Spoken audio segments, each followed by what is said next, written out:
Saat indah ku berhadapan denganmu,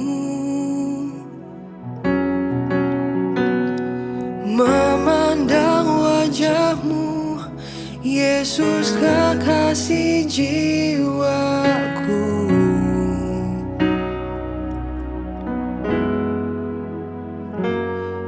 Bawa daku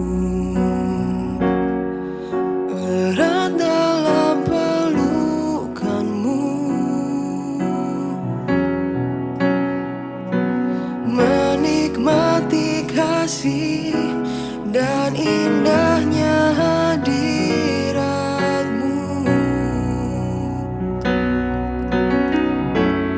Hadiratmu Tuhan, ku rasakan kekudusan-Mu Bapa. Penuhiku,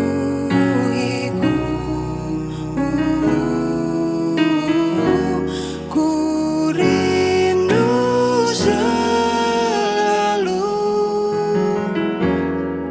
diam dalam bait-Mu, menikmati kasih anugerah-Mu. Oh, hadirat-Mu Tuhan,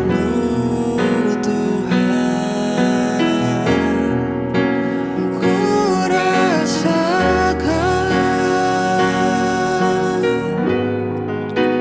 kekudusan-Mu Bapa. Penuhiku,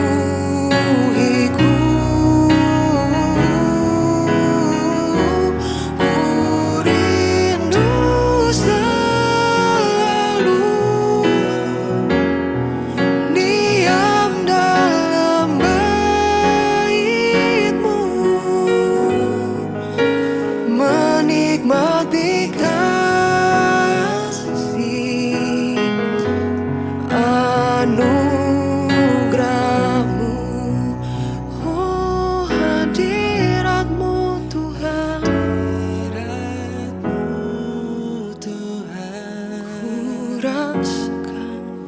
ku rasakan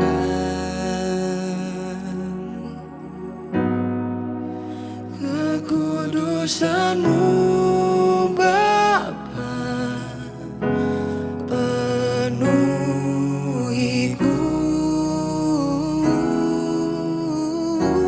ku rindu selalu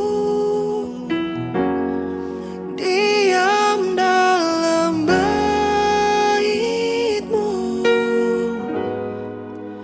menikmati kasih anugerah-Mu. Kami ingin terus berada di hadirat-Mu, ya Yesusku. Lebih baik 1000 hari di pelataran-Mu,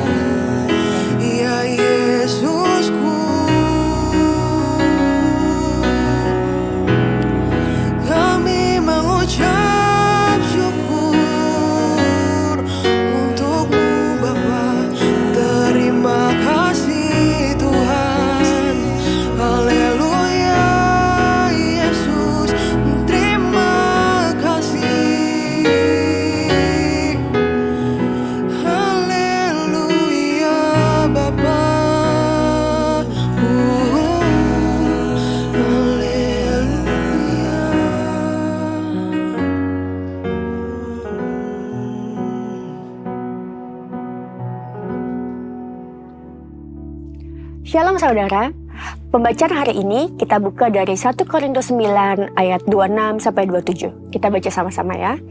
Sebab itu aku tidak berlari tanpa tujuan, dan aku bukan petinju yang sembarangan saja memukul. Tetapi aku melatih tubuhku dan menguasainya seluruhnya, supaya sesudah memberitakan Injil kepada orang lain, jangan aku sendiri ditolak. Lewat ayat ini kita diingatkan pada saat kita rindu untuk mengerjakan panggilan kita dan memenangkan jiwa bagi Tuhan, itu sama aja kayak seorang atlet yang berlatih untuk bisa memenangkan pertandingan. Keduanya butuh pengorbanan dan dengan sukarela menyerahkan segala hak untuk bisa, satu, berlari ke tujuan.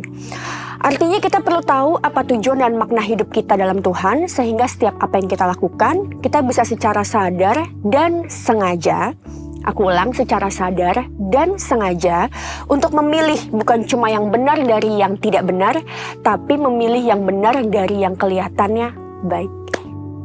Termaksud pada saat kita mau ambil keputusan, mau kerja di mana ya? Atau sekolah mau ambil jurusan apa ya? Dan lain-lain. Karena hidup kita bukan buat diri kita sendiri, dan hidup kita juga bukan tentang kita.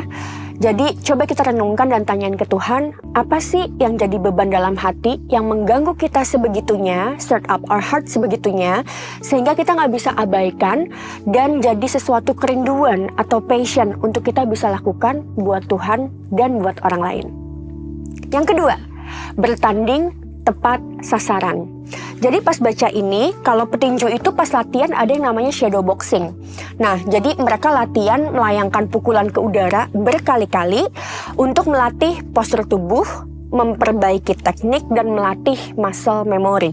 Jadi mereka bisa memukul dengan akurat dan efektif. Jadi pada saat mereka ada di ring pertandingan, mereka udah terbiasa karena latihan itu. Nah, begitupun kita sebagai orang percaya.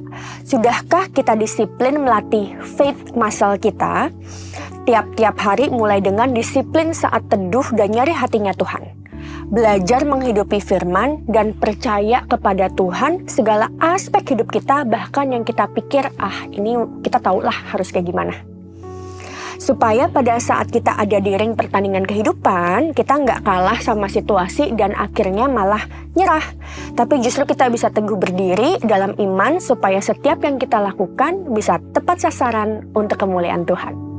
Yang terakhir, melatih tubuh dan menguasai sepenuhnya. Nah, kata melatih itu berarti nggak dilakukan cuma sekali-sekali doang, tapi justru dilakukan secara sengaja dan terus-menerus. Terlepas apakah kita lagi mood atau kita lagi nggak mood. Jadi artinya kadang memang kita perlu dalam tanda kutip paksa badan, paksa daging, mengorbankan hak untuk memanjakan diri sendiri. Misalnya ngorbanin waktu untuk layah-layah nonton Netflix. Di Sabtu pagi setelah seminggu kita kerja, Sabtu rasanya enaknya pingin layah-layah istirahat gitu ya. Tapi akhirnya kita mengorbankan waktu Sabtu pagi kita untuk kita datang dan melayani orang lain. Atau ngorbanin keinginan untuk beli apa yang kita pingin, check out wishlist yang ada di keranjang, itu kita kesampingkan dulu untuk kita menabur untuk hidup orang lain. Misalnya dia ulang tahun dibeliin cake, ada yang sakit kita bantu, dan lain sebagainya. Karena untuk care sama orang juga butuh dana. Atau kita ngorbanin waktu me time kita untuk bisa dengerin orang yang lagi butuh didengerin. Misalnya teman komunitas kita atau keluarga kita. Jadi saudara, mari dalam hidup kita bersama-sama kita saling menguatkan dan melatih diri untuk bisa berlari ke tujuan, bertanding tepat sasaran, dan menguasai tubuh kita sepenuhnya untuk tunduk di bawah kedaulatan Tuhan dan taat tiap langkah walau kadang gak nyaman. Karena balik lagi, ini bukan tentang kita, tapi tentang Tuhan, dari Tuhan, dan untuk Tuhan. Mari berdoa.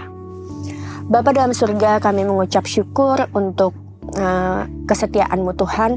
Kami percaya pada saat kami rindu untuk melakukan sesuatu untuk Tuhan, karena Tuhan begitu baik untuk kami.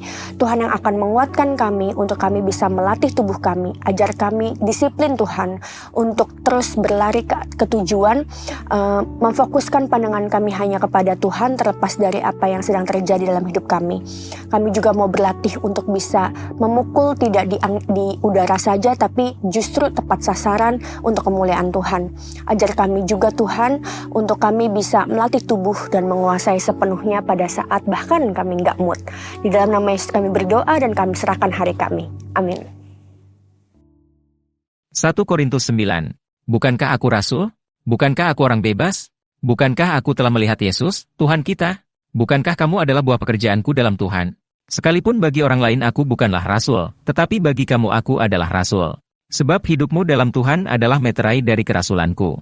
Inilah pembelaanku terhadap mereka yang mengeritik aku. Tidakkah kami mempunyai hak untuk makan dan minum? Tidakkah kami mempunyai hak untuk membawa seorang istri Kristen dalam perjalanan kami, seperti yang dilakukan rasul-rasul lain, dan saudara-saudara Tuhan dan Kefas? Atau hanya aku dan Barnabas sajakah yang tidak mempunyai hak untuk dibebaskan dari pekerjaan tangan? Siapakah yang pernah turut dalam peperangan atas biayanya sendiri? Siapakah yang menanami kebun anggur dan tidak memakan buahnya? Atau siapakah yang menggembalakan kawanan domba dan yang tidak minum susu domba itu?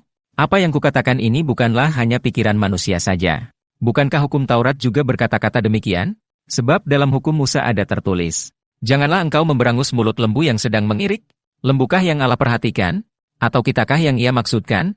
Ya, untuk kitalah hal ini ditulis, yaitu pembajak harus membajak dalam pengharapan dan pengirik harus mengirik dalam pengharapan untuk memperoleh bagiannya.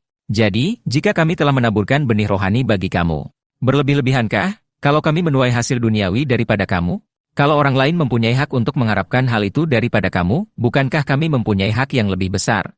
Tetapi kami tidak mempergunakan hak itu. Sebaliknya, kami menanggung segala sesuatu, supaya jangan kami mengadakan rintangan bagi pemberitaan Injil Kristus. Tidak tahukah kamu bahwa mereka yang melayani dalam tempat kudus mendapat penghidupannya dari tempat kudus itu, dan bahwa mereka yang melayani mezbah mendapat bahagian mereka dari mezbah itu? Demikian pula Tuhan telah menetapkan bahwa mereka yang memberitakan Injil harus hidup dari pemberitaan Injil itu. Tetapi aku tidak pernah mempergunakan satupun dari hak-hak itu. Aku tidak menulis semuanya ini, supaya aku pun diperlakukan juga demikian. Sebab aku lebih suka mati daripada. Sungguh, kemegahanku tidak dapat ditiadakan siapapun juga. Karena jika aku memberitakan Injil, aku tidak mempunyai alasan untuk memegahkan diri. Sebab itu adalah keharusan bagiku. Celakalah aku, jika aku tidak memberitakan Injil. Kalau andai kata aku melakukannya menurut kehendakku sendiri, memang aku berhak menerima upah. Tetapi karena aku melakukannya bukan menurut kehendakku sendiri, pemberitaan itu adalah tugas penyelenggaraan yang ditanggungkan kepadaku. Kalau demikian apakah upahku? Upahku ialah ini, bahwa aku boleh memberitakan Injil tanpa upah. Dan bahwa aku tidak mempergunakan hakku sebagai pemberita Injil. Sungguh pun aku bebas terhadap semua orang, aku menjadikan diriku hamba dari semua orang, supaya aku boleh memenangkan sebanyak mungkin orang. Demikianlah bagi orang Yahudi aku menjadi seperti orang Yahudi, supaya aku memenangkan orang-orang Yahudi. Bagi orang-orang yang hidup di bawah hukum Taurat, aku menjadi seperti orang yang hidup di bawah hukum Taurat, sekalipun aku sendiri tidak hidup di bawah hukum Taurat, supaya aku dapat memenangkan mereka yang hidup di bawah hukum Taurat. Bagi orang-orang yang tidak hidup di bawah hukum Taurat, aku menjadi seperti orang yang tidak hidup di bawah hukum Taurat, sekalipun aku tidak hidup di luar hukum Allah, karena aku hidup di bawah hukum Kristus, supaya aku dapat memenangkan mereka yang tidak hidup di bawah hukum Taurat. Bagi orang-orang yang lemah aku menjadi seperti orang yang lemah, supaya aku dapat menyelamatkan mereka yang lemah. Bagi semua orang aku telah menjadi segala-galanya, supaya aku sedapat mungkin memenangkan beberapa orang dari antara mereka. Segala sesuatu ini aku lakukan karena Injil, supaya aku mendapat bagian dalamnya. Tidak tahukah kamu bahwa dalam gelanggang pertandingan semua peserta turut berlari, tetapi bahwa hanya satu orang saja yang mendapat hadiah? Karena itu larilah begitu rupa, sehingga kamu memperolehnya. Tiap-tiap orang yang turut mengambil bagian dalam pertandingan, menguasai dirinya dalam segala hal. Mereka berbuat demikian untuk memperoleh suatu mahkota yang fana, tetapi kita untuk memperoleh suatu mahkota yang abadi. Sebab itu aku tidak berlari tanpa tujuan dan aku bukan petinju yang sembarangan saja memukul. Tetapi aku melatih tubuhku dan menguasainya seluruhnya, supaya sesudah memberitakan Injil kepada orang lain, jangan aku sendiri ditolak.